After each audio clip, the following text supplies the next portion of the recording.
to double check that the YouTube has got the latest content till the class finishes. I'm gonna keep talking. I'm checking YouTube, and then I close it. Then it's done. Then I get the full stream. Turn off YouTube. Okay, it's live. Can't complain. All right. Okay, I'm ready. I'm going to close all the other windows, and we are going to share your screen, right? Yeah, you should be able to see it now. Yeah. 1 second. Yeah, I see a screen. We're good to go. Okay, so welcome to week 4, and just a quick reminder that as before, Sudha and I remain well ready to help. If anybody does want to talk about any of the issues that have come up in the last few weeks at any stage, we're always delighted to have those conversations. So what we've kind of done so far, just take stock for a minute of where we're at and what we've done. We set the scene in week 1 around autonomous vehicles and the larger mobility space and thinking beyond the self-driving car. Then over weeks 2 and 3, we talked about technology, we talked about regulation, and that now brings us to the next kind of topic that we want to cover, which is particularly around the area of ownership. So who's going to own and operate the means of transportation? So that brings us into what's known as mobility as a service, being able to on demand have access to transportation. And then that ties in quite nicely. What we'll do is follow into this next week in a lot more detail is around the business models. So obviously when we're talking about ownership, that raises the question of finance, raises the question of revenues, which obviously is bringing us into that topic around business models. So those two areas fit together quite logically, and we're going to spend weeks 4 and week 5 diving into the detail around those two topics. Now, just as a quick reminder back to the technology, is that we covered it in week 2, but just for the sake of completeness, we wanted to give this handout here, which is from the SAE group, who define the 5 levels that are often referred to around the technology. So would recommend that just to get familiar with the terminology around self-driving, that you study that handout. The link is there, and of course everybody will get a copy of the slides from Driverless World School at the end of this. But David, can you just tell the class how everywhere when we go to a conference, people are asking, when are we going to get to level 5? Yeah, so I mean, I think we'll talk about that a little bit today around the kind of timelines that we're talking about, and how obviously the technology that we introduced in week 2, the regulation that we talked about in week 3, they're major factors influencing when things will actually be available. So when people say, when will we have self-driving cars? When will we have robots roaming the streets? It's a mix. So it's a mix of the technology side, the particular levels, the gradation around which bits of technology are ready, but also then the wider setting that we're talking about. So the regulatory, the public policy environment, and the financial side of it, the ownership, the business models. So, we'll see as we talk through today, we're not going to just, a spoiler alert, we're not going to put a date on when level 5 is going to be ready. Nobody, I think, who's particularly involved in the space likes to put a date on level 5. But what we do need to do is understand that transaction across the levels and how we'll end up moving through them at a different pace, different jurisdictions. So I think part of that, and it's one of the things to challenge people to think and discuss, is to say, you know, where have we been? So over the last few years, we've seen more technology come into the car. We've seen what are known as ADAS, or Advanced Driver Assistance Systems. So things like cruise control, parking assistance, lane keep, those little extra bits of automation and intelligence coming into the car. Then more recently, you know, we're kind of coming to that point where some of the level 3, where there are certain situations where the car can take over from us, so kind of do highway driving. But the key part about level 3 is that the human still has to be there and has to be ready to intervene. And that's something that anybody who's kind of an AV purist has a problem with, because humans are pretty bad at being ready and able to take over at short notice in the event of an emergency. So there are quite a lot of people who are opposed to the idea of level 3, that it gives a false sense of security, that you start to believe the car is more capable than it is, and you're not going to be ready to take over when it fails. And so then, David, many companies are saying they're at level 4, but they have a human driver ready to take over, right? They're not really at level 3. They're just being cautious or regulation. yeah, so I mean, I think, you know, at the moment, the only systems that you can purchase as a consumer are very much at that kind of somewhere between level 2 and level 3. The level 4 is, I guess, what Waymo are doing in Arizona, for example, where they're or Voyage as another example, where you have driverless operation, but within a very well-defined environment. It's not able, the definition of level 5 is that the car is able to drive itself without human backup in any conditions. So level 4, we're kind of there in a limited way in certain areas, you can argue, but it's certainly not widespread. It's not available. The public cannot purchase an autonomous vehicle today. But what we are seeing in the kind of current phase is that move towards wider level 3, level 4 features. And I guess over the next 5 years, we'll see that process, the digitization of the car, the experience. And that's what we're going to cover today around, you know, who's going to own that, who's going to pay for it, what are those kind of experiences going to be as mobility is digitized and becomes a service.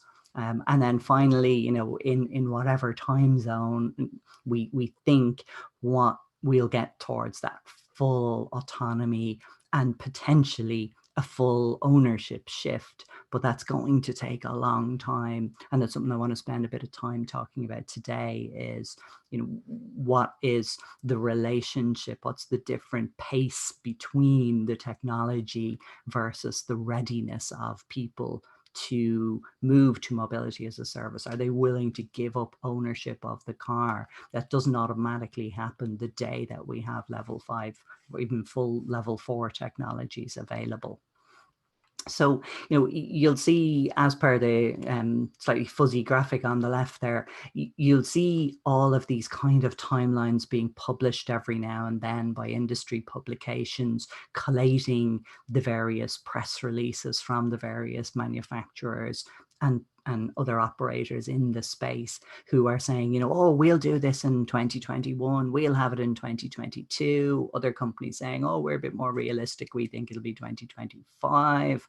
And, you know, every few months there's a different press release that comes out. You know, and that particular image that we have there shows, you know, what people were thinking a year or two ago and, you know, proudly saying they'd be ready in 2020. Well, clearly that's not going to happen at this point. And you do still have, as I mentioned, that feeling about certain, particularly from the startups rather than the incumbents. The incumbents want to go the progressive route through levels 2 and 3 and gradually adding functionality to the existing cars. Whereas the startups are probably more ambitious and saying, we don't think level 3 is safe. We want to go all the way to 4 and on to 5. And part of that, you can argue, is also that the incumbents, the OEMs, they want you to still keep buying cars. So they quite like level 2 and 3, where there won't be the ownership shift. There won't be the move to mobility as a service, that private individuals will still purchase cars, albeit cars that are more capable of automating certain aspects of driving. But the incumbents are terrified at the notion of a full ownership change where private individuals would potentially cease to purchase vehicles. So there's a lot of factors at play in terms of the big powerful companies and the roadmap that they see versus the disruptive startups who think, you know, that technology is much more of a solution to upend and move the value in the business area. So there's a lot in it, and you have headlines. So I mean, this is just a year David, old. I have a question. Yeah, sure. Is the expectation that all these companies who are working on AV are competing with each other, and one day suddenly one of them is going to say, I've got level 5, and it's going to start driving autonomously without any driver and be ready? Or are they all waiting to play catch up? So, I mean, I think there's a few different approaches going on simultaneously. Fundamentally, yes, they're all currently competing. Whether that's sustainable into the future, I would feel it's not. So I think what you've got is OEMs, the incumbent manufacturers, who, you know, they have tremendous engineering knowledge and manufacturing knowledge, but they don't have the cutting edge technology approach that the startups have. And similarly, then you have the startups who don't know how to build a car, which is really complicated. So I think you're going to see, and we did touch on this earlier, I think you're going to see a lot of consolidation, you're going to see a lot of partnerships, and eventually it will narrow down. You know, I'm not suggesting it's going to get to the iOS and Android level where there's literally 2 players in the space, but I think you will see a shrinking and a realization that the OEMs can't build their own solutions entirely on their own. They're going to have to partner. They're going to have to buy in technology. And that's why, you know, you take Waymo's approach where they've said they're not going to build cars, where people at the start absolutely thought they would. They're going to build the driver, and they're going to sell that technology. They're going to license it to car makers. So you have the different approaches where you've got the firms who are trying to deal with electrification and automation and, you know, connectivity challenges all at the same time. And for everybody but the very biggest manufacturers, I mean, the car industry is probably facing mergers and acquisitions anyway. And then when you throw in electrification and autonomy on top, there's going to be a lot more partnerships. There's going to be those mergers and acquisitions.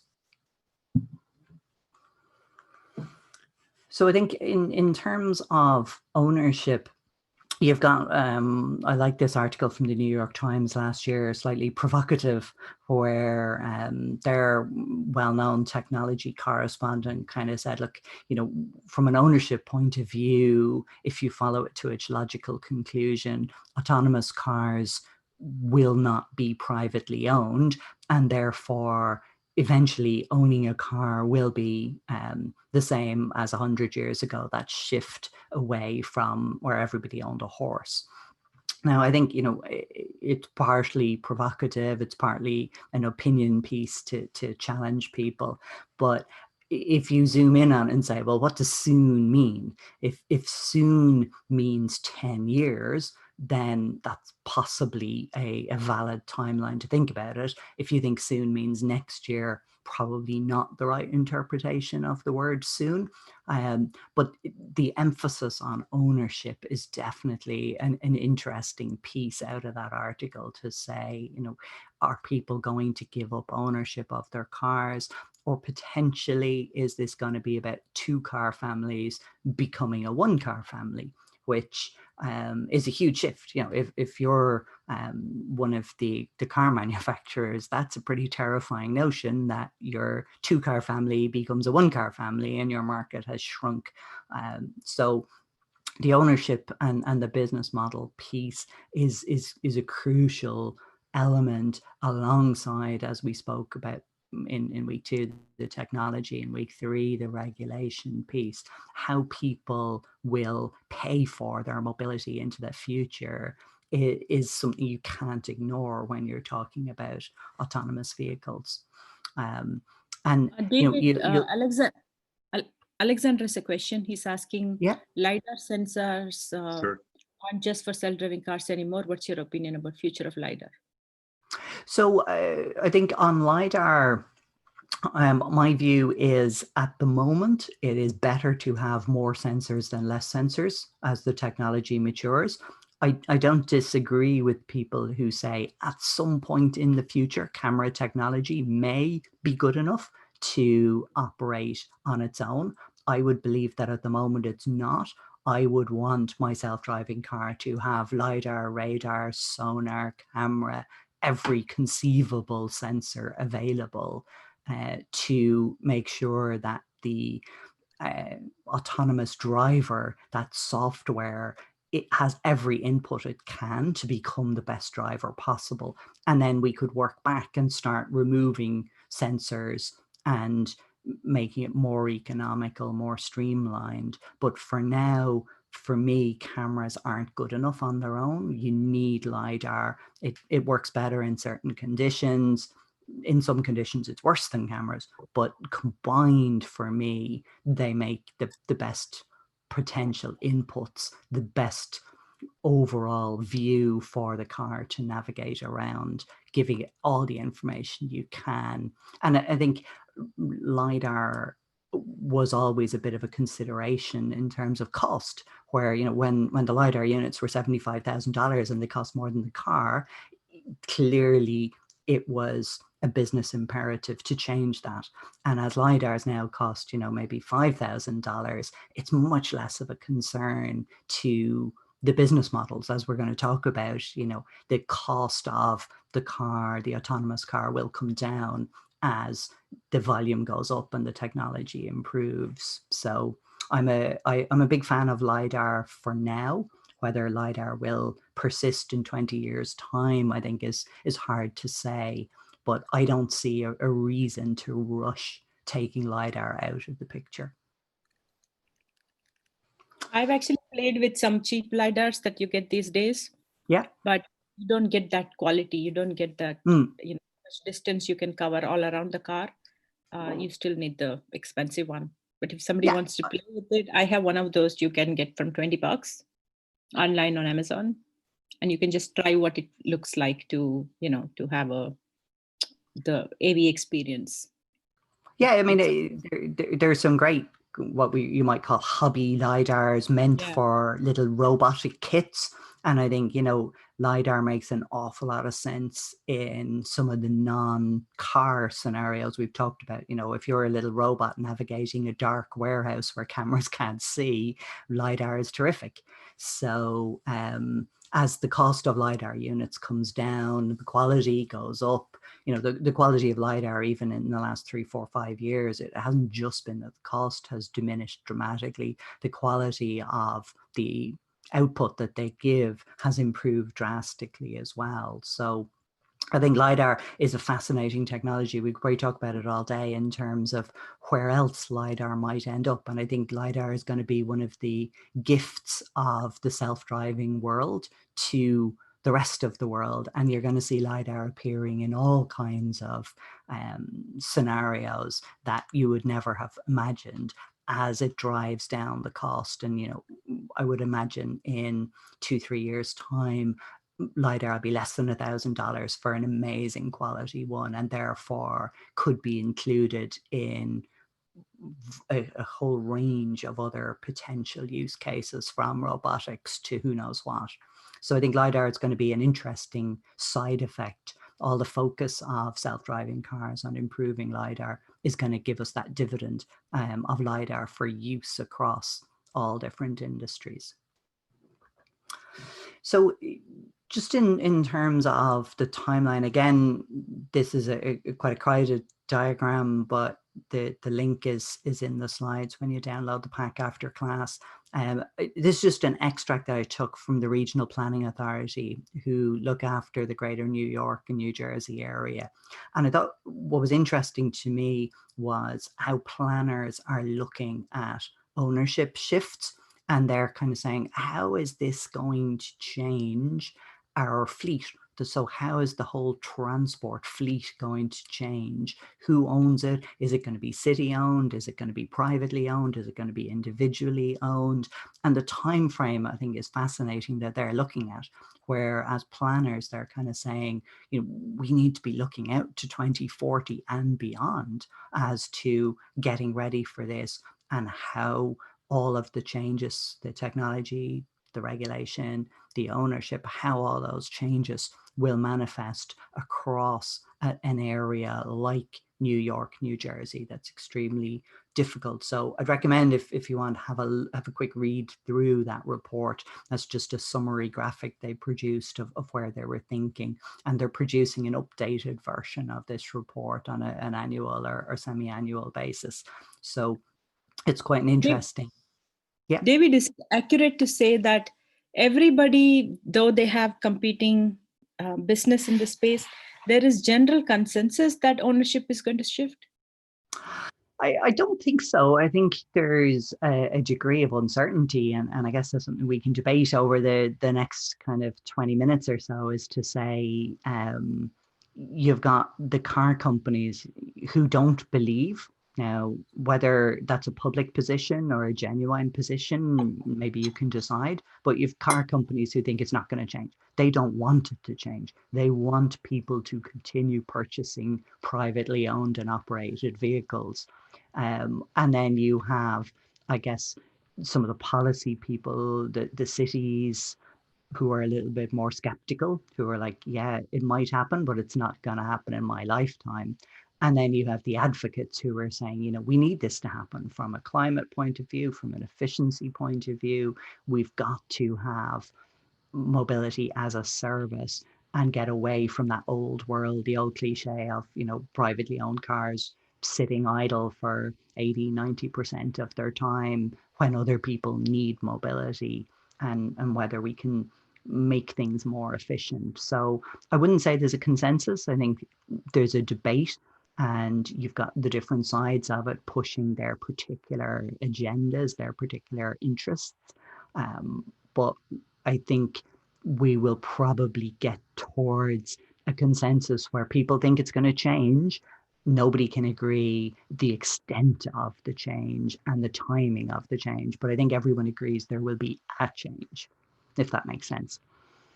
So is the ownership even a consideration because it's expensive to build AVs, or is there a market shift that people are going towards a shared car model? I think it's both. I think there's a natural thing at the moment, you know, the cost of an AV is prohibitive. So, you know, the Waymo van behind me is not something that any private individual could afford, even if Waymo sold it at cost. You know, even if they didn't try and make any money for the 10 years of investment they've put in, the fact that, you know, they're burning through $1 billion a year of development funding. Even if you put that aside, you know, the actual cost of the vehicle today, the compute power, the sensors, is just not affordable for an individual. Maybe affordable on a shared ownership basis where the vehicle is utilized 100% of the time. And who knows what that pricing level is, even, that we should cover that as well. But eventually, inevitably, the price will come down. It's the same as any piece of technology. You go back 100 years, nobody thought individuals would be able to afford cars until, you know, kind of Model T came along. And, you know, even 50, 60 years ago, nobody thought individuals would be able to own computers. Now everyone has like 5 of them in their house. So initially the purchase price of autonomy will be prohibitive for individuals, but I think it will probably reasonably quickly move to a premium, luxury, affordable sector. It'll be a statement from people who have the money, who, you know, buy big, expensive, flashy cars now. They will probably look to buy autonomy. And of course, the other piece of it is, how do you even do a cost benefit analysis? So at the moment, you choose your car, you look at the maintenance costs, you look at the fuel costs, look at the purchase price, the finance available. But in the future, if you're actually doing a fully laden analysis of it, you would need to say, well, if the car is autonomous, and that gives me an hour or 2 hours of time per day that I previously would have spent driving, that I can now invest in productive activity, then the analysis of the cost piece, if you own the car and it drives you around, you are now free to spend that time on something that could be productive. So you should, from an accounting point of view, you should put that extra revenue potential that you have into the cost analysis of it. So David, I want to add one thing. I had a student in one of my previous AV classes who was actually a financial controller. She was very interested in this analysis of, financial modeling of AV as a space. So I dug up some material that's not my original material, but I have references. If the class is interested, I can share that. Yeah. Oh, I mean, we could spend weeks looking at how would you actually assign those costs, how would you quantify the benefits. But I think it's for today, it's good just to put that thought in people's head to say, you know, if you owned it and it drove you around, what would you do with that time? How would you then allocate those costs? So is it accurate to say that, today, given all the unknowns, everybody in the AV space is looking at utilization, saying, okay, if we get the car to run 100% of the time or close to 100% of the time, we would obviously have more rides, more people using the car. Is that the metric that everybody is running towards? I think everybody's looking at it going, if we can increase the utilization and have it that the car is pulling in revenue, so not only that it's being used, but it's being used profitably. So is it that while you go to work, your car goes and does a delivery run, and that might be freight as much as it might be moving people around. So I think looking at that whole space of saying, where can we deploy the car from a useful point of view, is definitely, I think, what everyone's looking at going. Uber are obviously coming at the problem saying, we want to get rid of the cost of the driver. It's 70% of the cost of every ride. If we can take that out, that's fantastic from a business point of view. Whereas the OEMs, as we've said, are looking at it going, we still need people to buy these cars. But if you take the Tesla approach, where they're saying, look, instead of looking at your car as a cost, look at it as a source of revenue, that while you're sitting working, your car, instead of depreciating in the car park, is out earning money and paying for itself, which is a pretty compelling way of looking at it.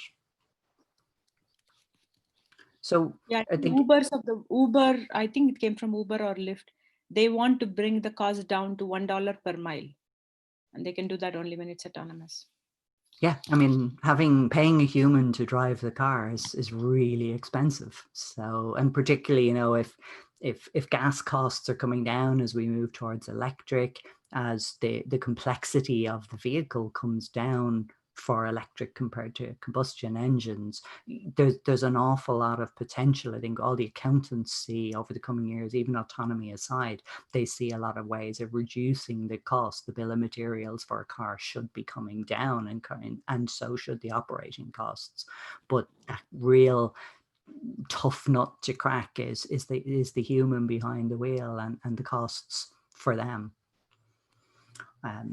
So I think this next graphic is an interesting piece from Deloitte, just showing and reminding us that auto finance is big business. So if there's a shift in ownership, the shift in finance is important. So it might take a minute to figure out that, you know, part of the ecosystem for AVs includes the banks. So if you are not taking a loan out to buy your car, that's a bad thing for retail banking. You know, they need to be giving you loans. They need to be leasing cars to you. So if there's a shift that people say, well, actually, I'm going to mobility as a service, I'm not going to purchase a car, then the banks need to reevaluate and say, well, part of their portfolio of offering auto loans is gone.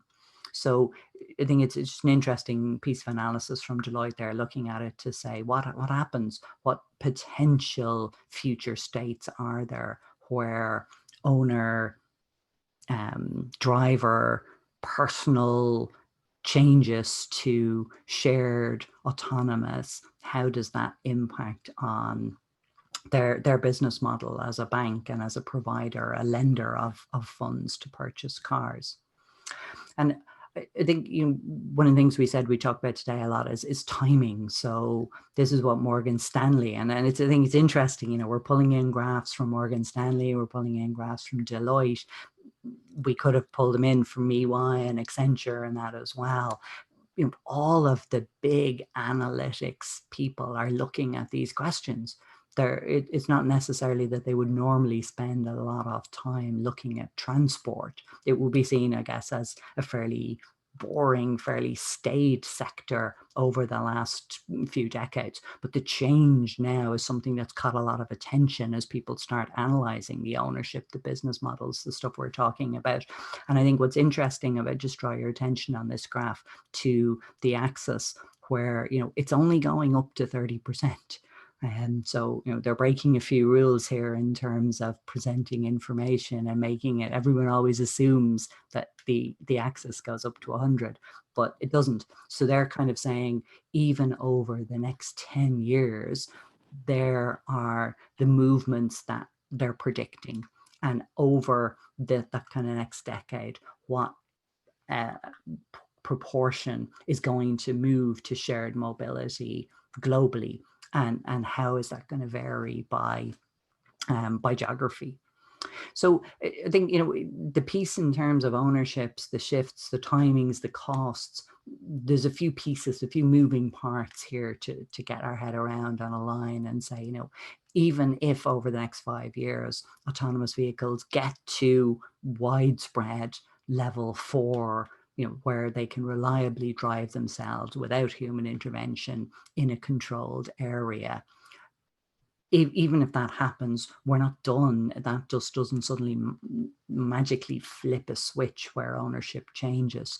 We'll probably see that level of availability will only be at the high end of the market, and it's going to take quite a long time to filter down through the fleet.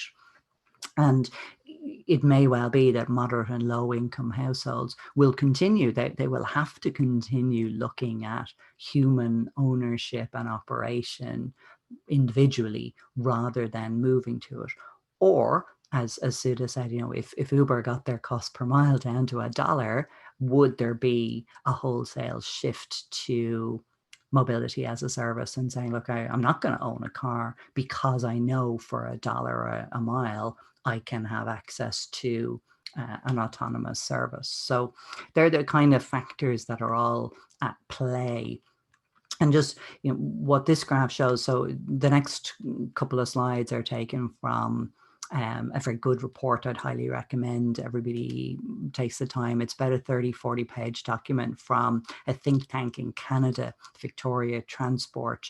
And they've done a very good analysis of the costs and what those timelines would look like. So we'll pull 4 or 5 pictures here to look at, but as I said, it is worth your while to read the document and look at it in full detail.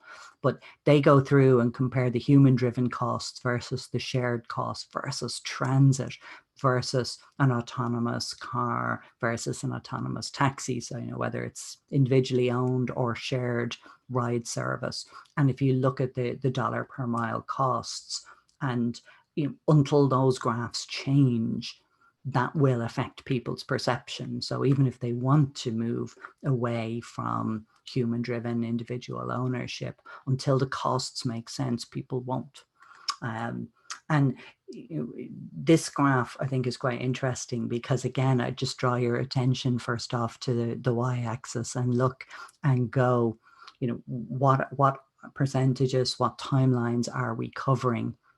And if you look at it and see, this one goes out 100%, but it goes out to 2080. So, it's a huge timeline that they're considering and modeling and saying, across 3 different factors they've pulled out. So the sales of autonomous cars, and they follow a higher and lower estimate to see if you model high sales, very popular, very widely and easily accepted, versus, if the cars stay quite expensive and aren't accepted, how might that sales look? Then the amount of travel. So how much travel, again, looking at the higher and lower paths, and then the fleet. So the fleet is crucial. How long is it going to take, at what sales level, for the entire fleet of automobiles to move to be autonomous? And that depends on cost, it depends on uptake, it depends on global issues. So their thought process is saying, we could be looking at a 50-year time frame to get towards a predominantly AV fleet. So it's quite interesting. And if you look at, they've got the features there. I won't dwell on them, dig into them yourselves and have a look, come back if you have any questions, but kind of say, as the percentage of new sales shifts over the coming years and decades, how long that takes to actually filter through to the entire fleet. And we could have that in 20 years' time, people are still purchasing non-autonomous cars at the budget end of the market, say. So that will knock on. I mean, if an average car spends probably about 15 years in the national fleet, that then pushes that uptake and leaves us in that position where the roads are shared between autonomous and human driving, which is what makes things difficult. I always say, if we could flick a switch and just get rid of all the human drivers, autonomous vehicles could be on the road today. What's keeping them back is the difficulty of making them cope with humans. So that's a whole piece. And then, to take a step back and look at how would people actually make a decision around ownership? And if it was a completely rational piece, you would just look at the finances and you'd say, am I going to have a private human-driven car versus a private autonomous car versus shared? And what do those costs look like? But of course, it's not just about cost, it's about convenience. People are absolutely used to having a privately owned car sat outside their house 24 hours a day, available instantly on demand when they want it. If you move to a shared ownership model, then you might need to plan things a little bit better. You might need to say, well, actually, I'm going to need a car in 15 minutes time. I'll call one, or I'll have, my assistant or Amazon Echo call it for me. So what's the convenience piece? Then the comfort. What about, are you comfortable giving up that ownership? Are you comfortable that the autonomous car, whether you own it or whether it's a shared vehicle, are you comfortable that it's good enough? Do you feel safe in it? Is it convenient? Is it comfortable? And from an economics point of view, from a public policy point of view, not necessarily from a consumer point of view, we need to look at those external costs. What are the externalities of private human individual car ownership? They're huge. The cost of highway construction to cover the inefficiency of human driving, the costs of congestion, the costs of crashes, the costs of pollution. So all those externalities that people don't consider on a daily basis. They just think, how much is it going to cost me to buy and run this car? They don't think, how much extra tax am I paying to pay for healthcare, for emergency services? So all those externalities come into it if you look at it from a big picture point of view. And then, of course, it also comes down to where you live. So you've got in urban areas, rideshare makes sense. There's almost always a ride available within a couple of minutes. But if you live rurally, I think you're going to see autonomy in the fields, but you're not necessarily going to see it replace your own mobility decisions. And across not only where you are, but what's the purpose of your trip? So are you running an errand? Are you giving someone a lift, bringing them to a particular location? Is this full-blown public transit where you're trying to move an entire population from home to work? So why you're using the vehicle also impacts on the whole mobility piece. And we need to look at the big picture rather than just, obsess around the individually owned car. And I think, to kind of pull all that together, what we're saying then is that from a tech point of view, there's one piece. You need the technology to fundamentally work. You need the regulation to be agreed, to be adopted, to be implemented. And as we talked about last week, that's not easy. Then from a cost point of view, at what point in time, assuming we get the technology, we get the regulation, at what point will AVs be affordable for any segment of the population? And then when will they be affordable for a large segment of it?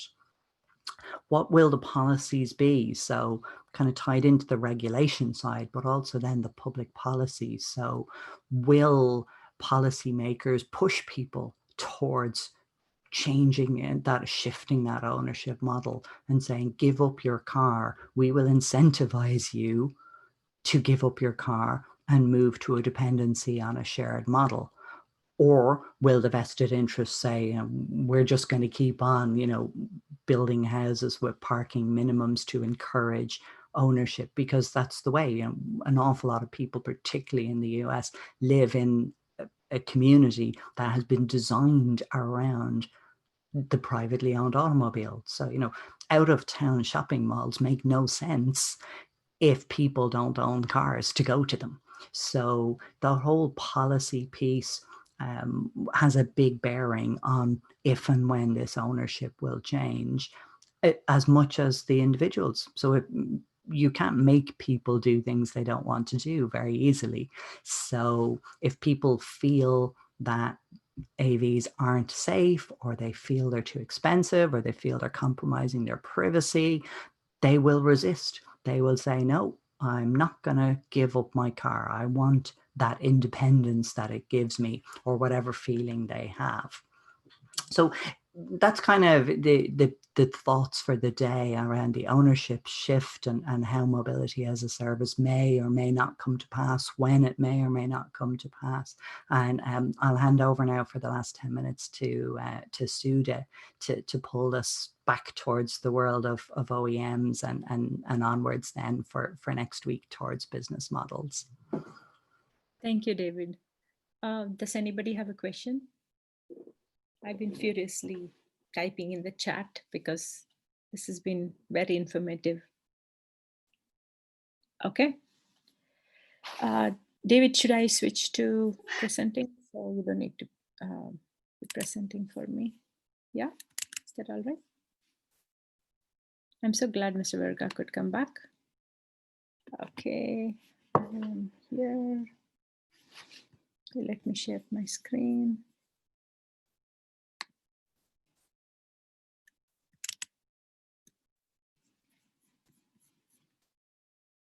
So I have a question for the class, what you saw in there. So we heard about the 4 market forces: technology, regulation, ownership, and business model. So we got a good understanding of ownership shifts and cost of ownership. So I have a question for the class. What are OEMs doing about this? I mean, today when we heard about ownership, we heard about how the OEMs don't want the ownership to shift to a shared model because they will have to sell less cars. So what are they doing? And I want to show a picture. Sorry.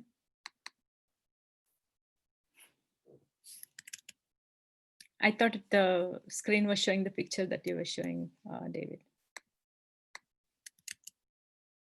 Let me bring that picture. It's actually a fun picture.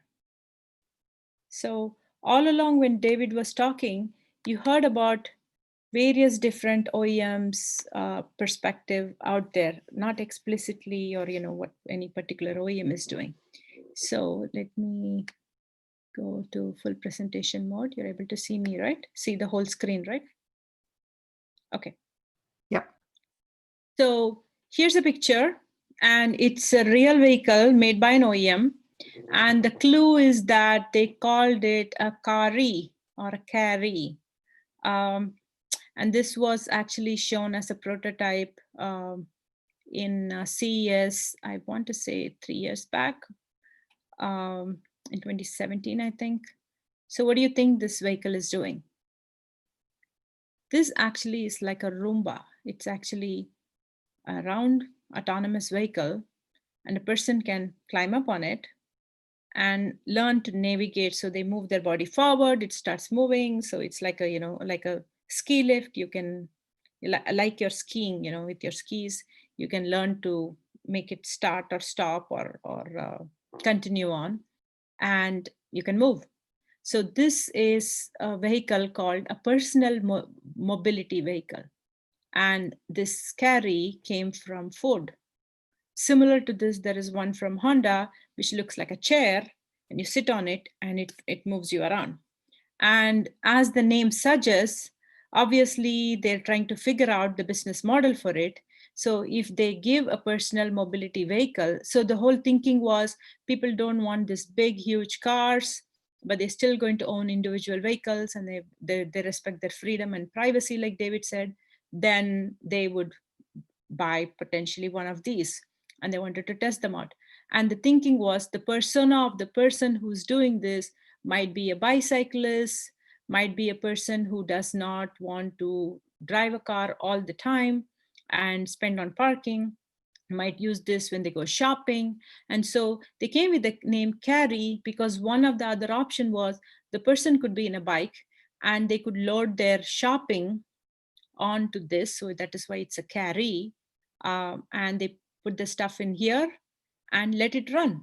And so it's a very interesting model. But this is just to show that there have been a lot of different experimental vehicles that has been built out.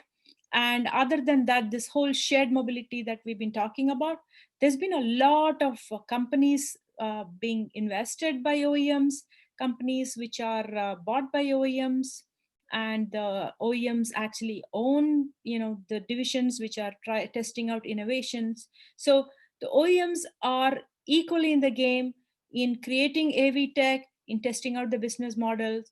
And though it might not make sense for their existing current value chain to shift to shared mobility, they have not slowed down or stopped on that. Okay. So the next thing is, when we think of the OEM value chain is, if you think about where is the value coming to the end consumer, and what we see on the right is what we see as perceived value. So we buy a car and we say, okay, the car costs so much. On top of that, I'm ready to pay extra so much dollars. If it's a Tesla, if it's a Honda, if it is a Volvo, and for various feature set. Or we say, okay, the perceived value is Volvo is a very safe car, so I'm going to pay extra for that brand compared to some other brand. Or there might be extra features, like maybe I would get Bose speakers in there, I get Bluetooth in there. So from a consumer perspective, we are always thinking we are paying extra for the car makers, and that is the buyer's surplus piece on the right, what you see. And we have a perceived value of why we are paying, and we are just thinking we are paying for some features. In reality, the actual value chain of the OEM goes back to what all do they do this is important for us to understand, because if you're thinking about OEMs business shifting and digitization happening in the car, then a lot of these processes that they are contributing to is going to get digitized. So here you can see they manage a big piece of what the OEM manages is logistics. They do operations. They have, inbound and outbound logistics. They do, of course, they do marketing and sales, work with the dealer network, and then they provide service through the dealer network. So that is their primary activity. Other than that, there's a whole bunch of support activity. They have the technology, human resources.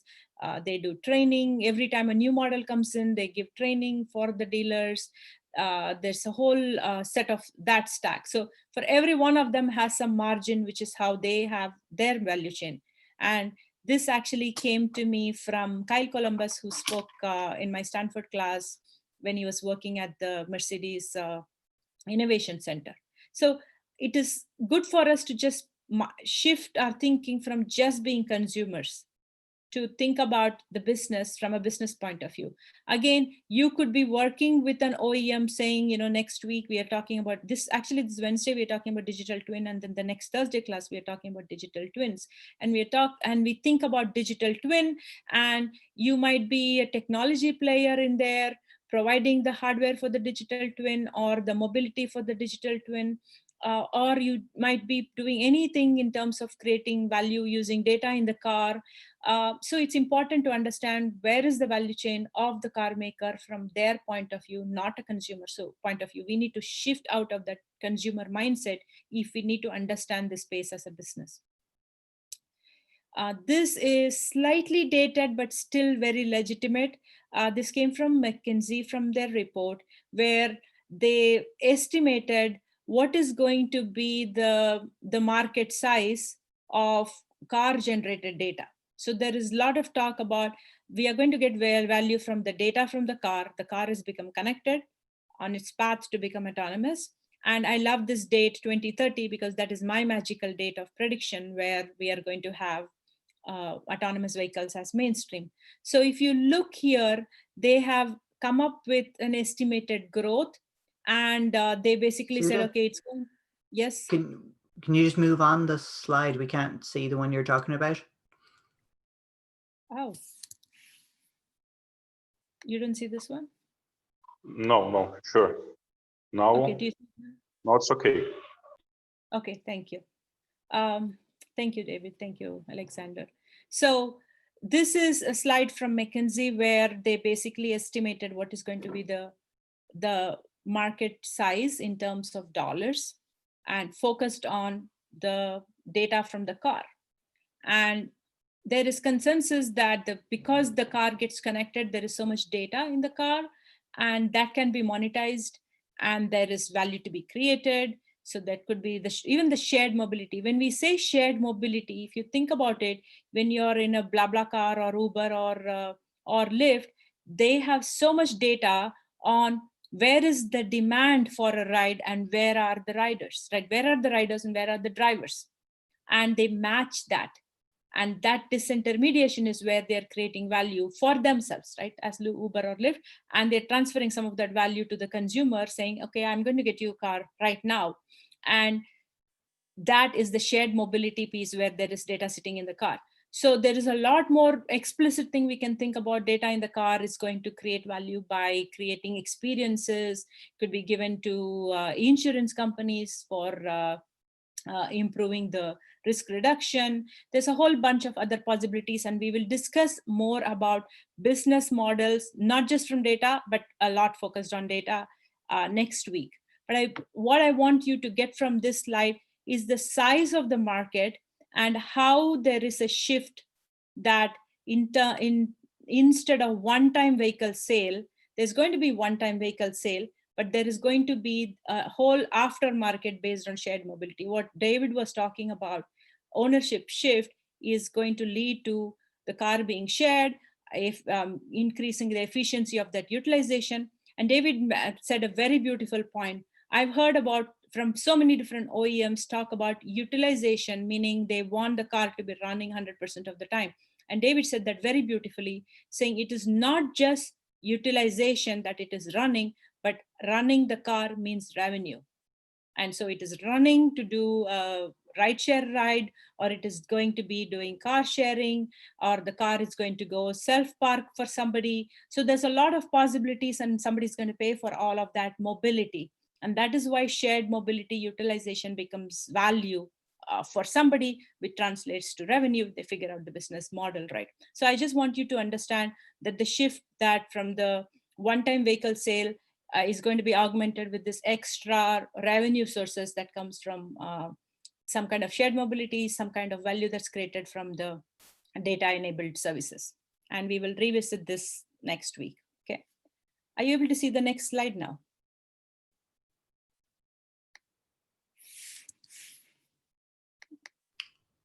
I'm seeing the mobility platform one now. Yeah. Mobility platform. Correct. Okay, thank you. So one of the things that the OEMs are doing, and Mr. Varga can validate this for me, and obviously he's going to cover a lot more of this starting this Thursday in our Thursday class, is in the Business of AV Data course, is as part of the digitization of the car, there is a mobility platform that is being built. And what I have done here with multiple colors is to identify the pieces that goes with it. So the car companies are already testing out car sharing, ride hailing. There's a whole bunch of fleet management. If you have to say this is going to be shared, then you need to know what fleets are being deployed, who owns them, bring the fleets for maintenance, the entire fleet management piece, not just for trucking world, but for the car world. And trucking, it's a given. All of that becomes important. And then of course, the payment piece. And then the most important piece nobody talks about is the identity management. I think we touched upon this in the Thursday class about identity management, saying, you know, when you identify the profile of the user, how do you log in? And we looked at the Amazon partnership with 2 car OEMs for delivery in your garage or in your office. And we said the login, who's going to own the data. In that context, we spoke about identity management. So all that piece is being baked in the digitization of the car. So that is the mobility platform. So with that, I want to show you, I have put together a bunch of resources. So we spoke about ownership of the car shifting and the cost of ownership. And I just gave you a glimpse of what the OEMs are doing. And the OEMs are entering that value chain by also getting into the mobility business, right? So I want to show you one thing. There is a small video I'm going to show here. And I have there's a bunch of videos. This is really all useful stuff to see. There is this link you're seeing called Micro Mobility Business Calculator that was actually shared by one of my students, Carolina, who used to work in RightCell doing business development. And RightCell is a mobility platform, a third-party mobility platform as a startup who is actually partnering with many of the bike and the mobility, micro mobility companies, bikes and scooters. So that link that I showed you is actually showing the way by which you can actually calculate the cost and revenue of how you build a mobility business. So you can go play with all those links later. So what I'm going to show now is, I just want to show you a tiny little video and then wrap up for today. And then we'll pick this up, as I said, next week into this whole, this thing, right? 1 second, I'm going to go to the show. No, I know I'm not shared the video, guys. 1 second, okay, bear with me. Okay, so the context of this video is 2 car companies who actually compete with each other and came up with car services, actually have partnered to create a new business. It's a joint venture. And that is what I'm going to show you now, okay?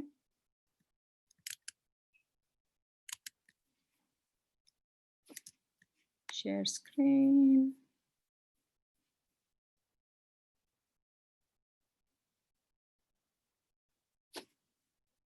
I always do this when I do the share screen. You know why? Because I have multiple browsers open. So I always have a struggle where I'm going, which one am I looking at? Yeah, okay. Okay, here we go. You might be seated in the present, but you are witnessing history. BMW and Daimler, two giants in the automobile sector who brought personal freedom to the world, join together to give the world personal freedom once again. At this very moment, the expertise of our 12 companies unite under one flag. We are the uncompromising creators of a new sustainable mobility service ecosystem that continues to offer all mobility services. With one click, we offer easy access to a fleet of more than 20,000 vehicles in more than 30 cities worldwide. With one click, we offer access to more than 100,000 charge points, which makes us the world's largest public charging service. With one click, our customers have easy access to ticketless and cashless parking worldwide.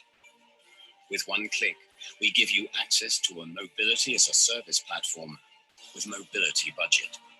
With one click in our apps, you can approach drivers in Europe and Latin America. With one click, more than 60 million customers have access to our mobility ecosystem. Join us, the new way of urban mobility.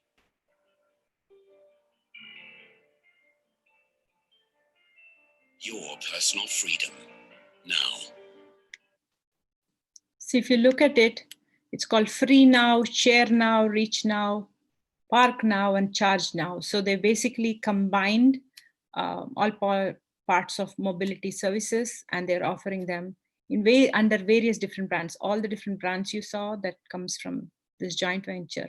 In fact, I think the Share Now came with 2 of the different car sharing companies that each of them had. They put that together. They were competing in some markets a few years back. They put that together and they're now calling it Share Now. So with that, I am going to stop for today. I just want to leave you with this message that ownership is a very, very important driver of this market.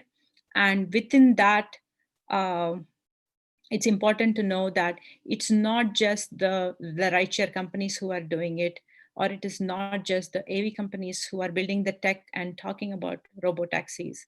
There is mobility services that is being tested out in various different brands. Maybe in your region, in your country, you might see one small brand for car sharing and you might think that's not big enough.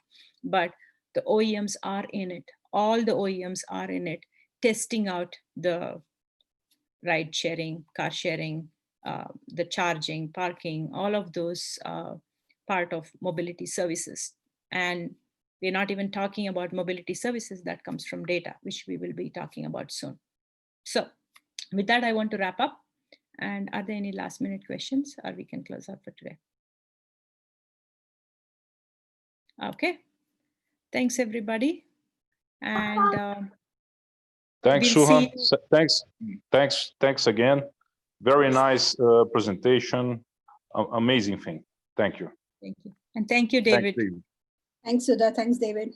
I joined a little bit late, but I was able to. I'll catch up whatever I've missed. Yeah, no problem. You can always come back, look at the recording. Thank you, everybody. And Sneha is going to do the interview for Digital Twins tomorrow. So I will see you there. Okay. Thanks. Bye. Going to stop the recording.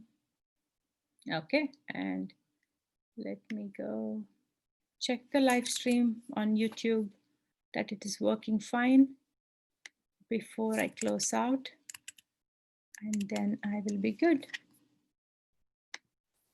I'm going to YouTube to see whether how's the recording going on so that I can get a copy. Yeah, it still thinks it's live because it is live. I've not canceled the recording yet. Okay.